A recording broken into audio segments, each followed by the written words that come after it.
จ้าจุ่มเรียบซัวบองโอนแต่งออกเนี่ยงานนี้นี่ខ្ញុំមកប្រាប់ពីវិធីប្រឡាក់សាច់ជ្រូកបែបងាយៗសាមញ្ញប៉ុន្តែរសជាតិឆ្ងាញ់មិនចាញ់កន្លែងគេលក់តាមហាងឯងបងប្អូនហើយសម្រាប់វិធីប្រឡាក់សាច់ជ្រូកមួយមុខនេះហ่าបើសិនជាបងប្អូនចេះវិធីធ្វើវិធីប្រឡាក់នឹងហើយបងប្អូនអាចប្រឡាក់លក្ខណៈសាច់ជ្រូកបាយស្រូបពេលព្រឹកញ៉ាំជាមួយបងប្អូនជាមួយកូនគឺកាន់តែល្អប្រសើរ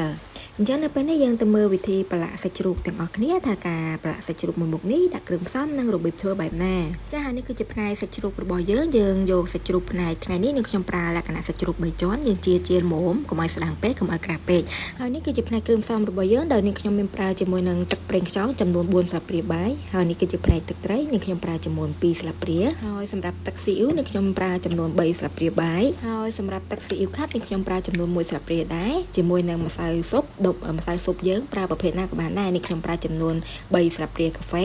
ជាមួយនឹងស្ករស3ស្លាបព្រាកាហ្វេហើយសម្រាប់អំបិលនេះខ្ញុំប្រើអំបិលមួយចឹបជាមួយនឹងប្រេងនេះខ្ញុំប្រើចំនួន2ស្លាបព្រាបាយហើយមួយវិញទៀតនេះគឺជាផ្នែកខ្ទឹមសជាមួយនឹងខ្ញីនេះខ្ញុំបុកយើងអាចចិញ្ច្រាំក៏បានតែយើងបុកចឹងទៅគឺកាន់តែមកល្អហើយនឹងចេញក្លិនបានល្អហើយបន្ទាប់ពីយើងដាក់គ្រឿងផ្សំទាំងអស់នោះរួចរាល់ហើយយើងច្បល់គ្រឿងផ្សំទាំងនោះជាមួយនឹងសាច់ជ្រូកឲ្យវាចូលសព្វបានល្អហើយបន្ទាប់ពីយើងលាយរួចរាល់ហើយយើងផ្អាប់ទុករយៈពេលកន្លះម៉ោងទៅ1ម៉ោងសិនចឹងដើម្បីឲ្យវាចូលសព្វជាមួយនឹងសាច់ជ្រូកសម្រាប់គ្រឿងផ្សំទាំងអស់នេះបើសិនជាបងប្អូនទាំងអស់គ្នាប្រឡាក់តិចជាងហ្នឹងយើងថយគ្រឿងតាមហ្នឹងបើសិនជាបងប្អូនប្រឡាក់ច្រើនជាងហ្នឹងយើងគុនគ្រឿងតាមហ្នឹងទៅទៀតហើយមួយវិញទៀតនេះសម្រាប់រសជាតិនៃសាច់ជ្រូករបស់យើងនៅពេលដែលបងប្អូនអាំងឬមកកចៀនរួចរាល់ហើយទៅតាមការចូលចិត្តដែរការប្រឡាក់ហ្នឹងបងប្អូនចូលចិត្តផ្អែមយើងអាចបន្ថែមស្ករបន្តិចចូលចិត្តប្រៃយើងអាចបន្ថែមទឹកត្រីបន្តិចបន្ថយគ្រឿងមួយណាដែលបងប្អូនគិតថាមកសមល្មមនឹងរសជាតិដែលបងប្អូនចូលចិត្តហើយសម្រាប់សាច់ជ្រូកប្រឡាក់មួយនេះគឺមិនប្រៃពេកក៏មិនផ្អែមពេកដែរមកល្មមដែលយើងអាចញ៉ាំជាមួយបាយបានបើសិនជាបងប្អូនមានជាមួយនឹងជ្រក់មានជាមួយនឹងទឹកត្រីកោះកុងអីចឹងទៅយើងយកមកញ៉ាំជាមួយបាយលក្ខណៈបាយស្រូបពេលព្រឹកពេលថ្ងៃអីគឺកាន់តែឆ្ងាញ់តែម្ដង